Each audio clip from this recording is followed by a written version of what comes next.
Chrysanthemum. The day she was born was the happiest day in her parents' lives. She's perfect, said her mother. Absolutely, said her father.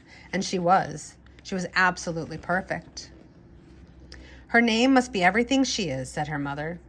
Her name must be absolutely perfect, said her father. And it was. Chrysanthemum. Her parents named her Chrysanthemum.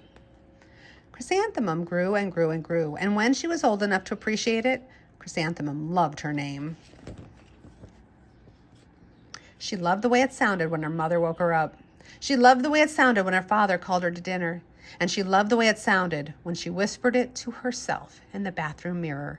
Chrysanthemum, chrysanthemum, chrysanthemum. Chrysanthemum loved the way her name looked when it was written with ink on an envelope.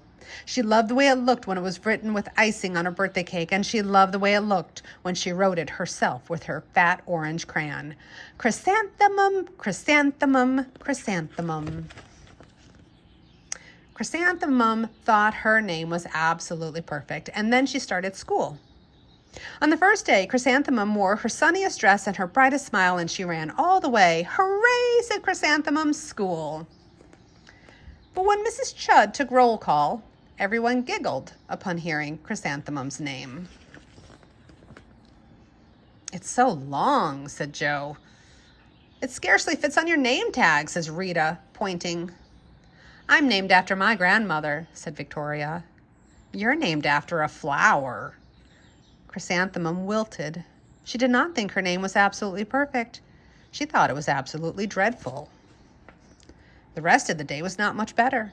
During nap time, Victoria raised her hand and informed Mrs. Chudd that Chrysanthemum's name was spelled with 13 letters. That's exactly half as many letters as there are in the entire alphabet, Victoria explained. Thank you for sharing that with us, Victoria, said Mrs. Chudd. Now put your head down. If I had a name like yours, I'd change it, Victoria said, as the students lined up to go home. I wish I could, thought Chrysanthemum miserably. Welcome home, said her mother. Welcome home, said her father. School is no place for me, said Chrysanthemum. My name is too long. It scarcely fits on my name tag, and I'm named after a flower. Oh, pish, said her mother. Your name is beautiful and precious and priceless and fascinating and winsome, said her father. It's everything you are, said her mother. Absolutely perfect, said her father. Chrysanthemum felt much better after her favorite dinner, which was macaroni and cheese with ketchup, and an evening filled with hugs and kisses and parcheesi. That night, Chrysanthemum dreamed that her name was Jane. It was an extremely pleasant dream. The next morning, Chrysanthemum wore her most comfortable jumper. She walked to school as slowly as she could. She dragged her feet in the dirt. Chrysanthemum, chrysanthemum, chrysanthemum, she wrote. She even looks like a flower, said Victoria, as Chrysanthemum entered the playground. Let's pick her, said Rita, pointing. Let's smell her, said Joe. Chrysanthemum wilted. She did not think her name was absolutely perfect. She thought it was absolutely dreadful. The rest of the day was not much better. During nap time, Victoria raised her hand and said, A chrysanthemum is a flower. It lives in a garden with worms and other dirty things. Thank you for sharing that with us, Victoria, said Mrs. Chudd. Now put your head down.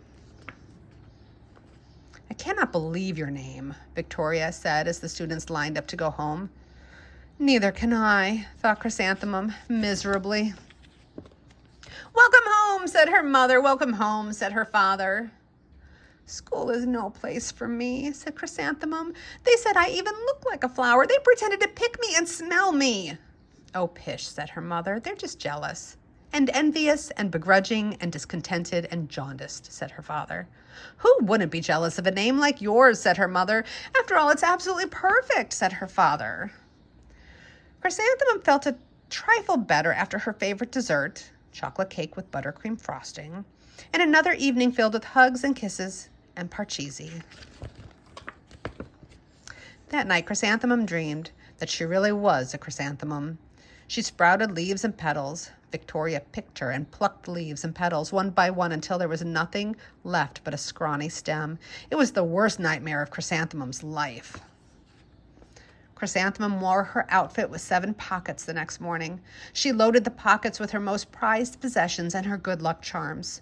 Chrysanthemum took the longest route possible for school. She stopped and stared at each and every flower. Chrysanthemum, chrysanthemum, chrysanthemum, the flowers seemed to say. That morning, the students were introduced to Mrs. Twinkle, the music teacher. Her voice was like something out of a dream, as was everything else about her. The students were speechless. They thought Mrs. Twinkle was an indescribable wonder. They went out of their way to make a nice impression.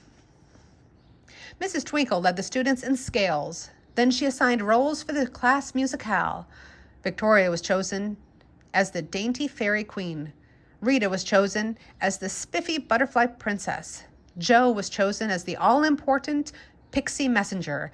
And Chrysanthemum was chosen as a daisy.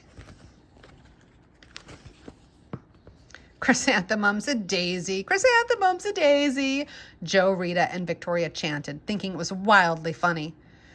Chrysanthemum wilted. She did not think her name was absolutely perfect. She thought it was absolutely dreadful.